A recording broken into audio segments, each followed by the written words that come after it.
forget to like, comment, and share this video. Hit that subscribe button below. We've talked a bunch in the past about systems and that, and you basically use a single line dialer? Yeah, most of the time I'm just using a single line dialer. And that works okay?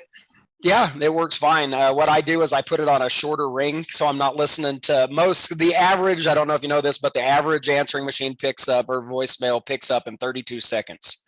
No, I didn't know that. I don't have 32 seconds to wait to listen to somebody's voice. So I put it on a short ring cycle, and it rings like 3 times. And usually people that want to talk to somebody from a strange number, they're going to pick up in that time span. And if not, we're just going to call them later on in the day or tomorrow. I mean, they're going to get called again. Right. So how many calls do you make a shift or a day? I try to hit 200 a day. That's my goal. And that's 8 hours or 4 hours or 8 hours. Okay. Uh-huh. And that's 200 talking to people? No, I mean that would be almost impossible. Like live calls, like even if they pick up and tell you to where to go or whatnot, I try to shoot for 40 a day. They kind of changed up our system and the way things are, the way we're doing things, because we were using IFS and sync.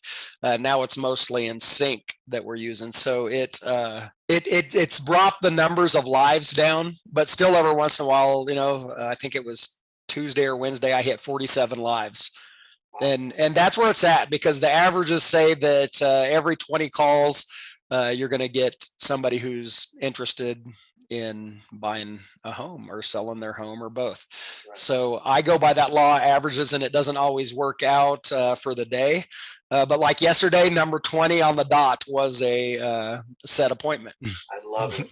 Yeah, and I love when that happens too, because it just shows that number is correct. Because one day, I might not, like, this hasn't been a huge week for me, and then yesterday turned around, I set one, and I have 2 follow-ups that I'm working on today, just through a text program called Structurally, and they want the appointment. All I'm doing is waiting on the exact time that they want to do it this afternoon, and I'm going to get them going. You're saying so many great things, Kevin. I mean, I just love this. So one is about the talking up the agent, and then you just mentioned the number. How do you keep track of the number when you get to 20? How'd you know it was 20? I every live call we report at our end of day report. So I just open up a Word document and start numbering them, and writing them down, putting in the notes. So it's a neat way to do it for like my boss and her boss, because they can just look at our end of day email and see kind of what happened through our day. They can see the appointments they were set. They can look and see if you take good notes. They can look and see if there's something else that we could say or another approach. Yeah, how many of them are like you though? I mean, you're like, in my world, you're an anomaly. I mean, you're from Kansas, living in Costa Rica. Yeah, I'm a different thing. There's one other guy. He lives in Mexico. He's actually number 1 right now. He's just been tearing it up. When you say he's number 1, what does that mean? How many well, let's see. Okay, so he set 43 appointments. I've set 24. He has 29 met. I have 19. And then the other person closest is Andrew. He has 20, and he set 20 appointments, and he has 21 met appointments this month. So what do you think's different between them and you? Nothing. There's nothing different. Gustavo's on the phone and he's pushing. My numbers are down, and I hate to play blame games because I like solutions. I don't like problems, but I don't like to admit mental problems either. But with my family and the situation, I've been pretty depressed, and it's affected my work some.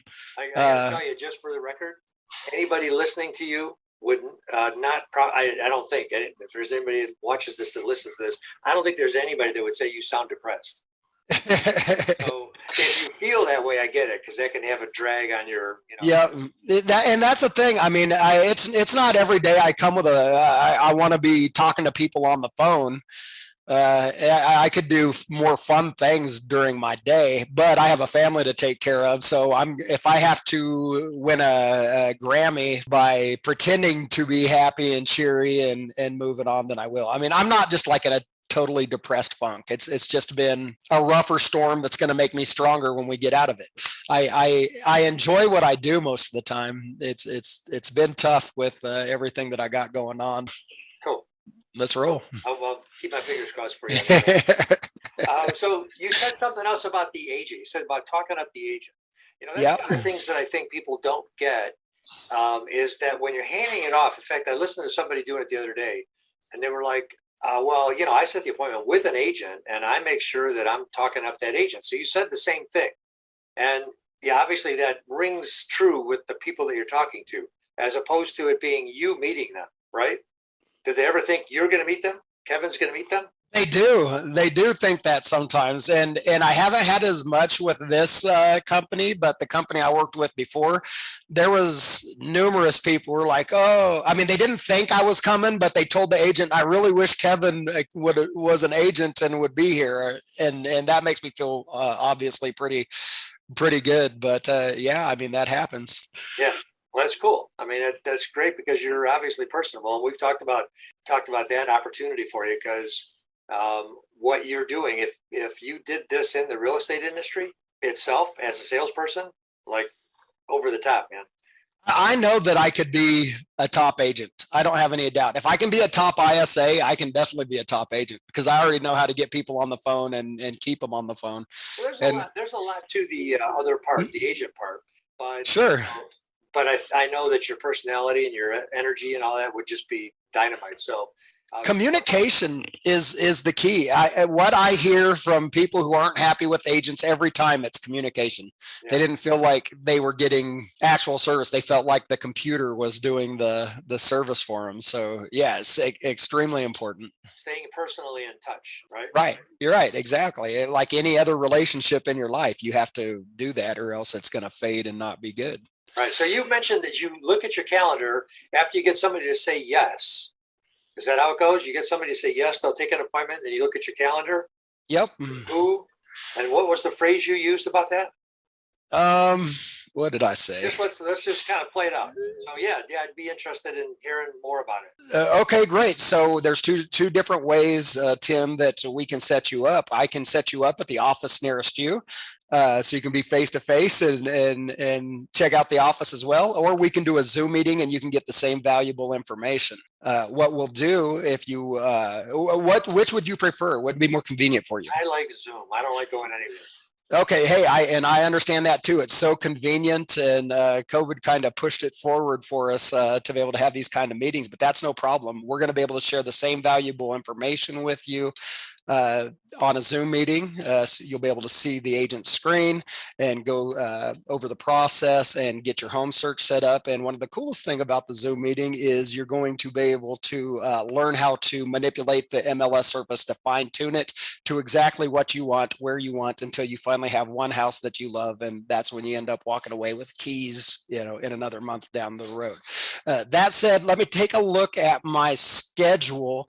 I show that we have opening tomorrow at 10 in the morning, and then also at 6 o'clock in the evening. Which one of those times would work best for you? 6 p.m. I can't do 10. 6 p.m. 6 p.m. work. Okay, great. So what I'm going to do is give me just a second, because what I want to do is I want to look at my schedule. And you said you wanted to live in the Plymouth area. I want to find you one of our experts that lives in the area and knows the area best. Okay, so I show Johnny has 6 o'clock available for you. I'm going to go ahead and get you scheduled with him. Now, one of the things that I'm going to do is I'm going to send you a schedule invite. And if you could please do me a favor. People don't like to say no if you ask for a favor and you say please. So please do me a favor and just accept that calendar invite so I can block off the agent's time. And I'm going to send over all of their contact information so you can reach out. And then my information will be at the bottom. There's going to be a small questionnaire on there just asking some details that you love. So your agent's going to be super ready for you when they come over to, or when you meet on Zoom to do the meeting. That said, do you have any other questions for me? And that's it. That's great. No, you're great, man. Is that something, did you change that when you came to this company? Did you modify that, or did you do that? I constantly modify. I constantly modify to take away words. When I first started this, I was so wordy, like conversations were going 30 minutes on a regular basis. Right. And what I found is a 12-minute conversation, 15. I'm not going to cut it off. If we're having a good conversation and I need to build more rapport with somebody, I don't care if I talk to them for an hour and I've done it. But most people, a 12-minute conversation, I can get all the information that I need. But I've been really working hard on being less wordy and just using the right words. Right. Cool. And you are just you have gotten this part down to an absolute kind of science. I'm 12 minutes for the call. The number of calls you make before you hand them over to general. The information that you have gathered just to be able to do this well is phenomenal. Give me a call. Tim Lennon, 404-368-2607.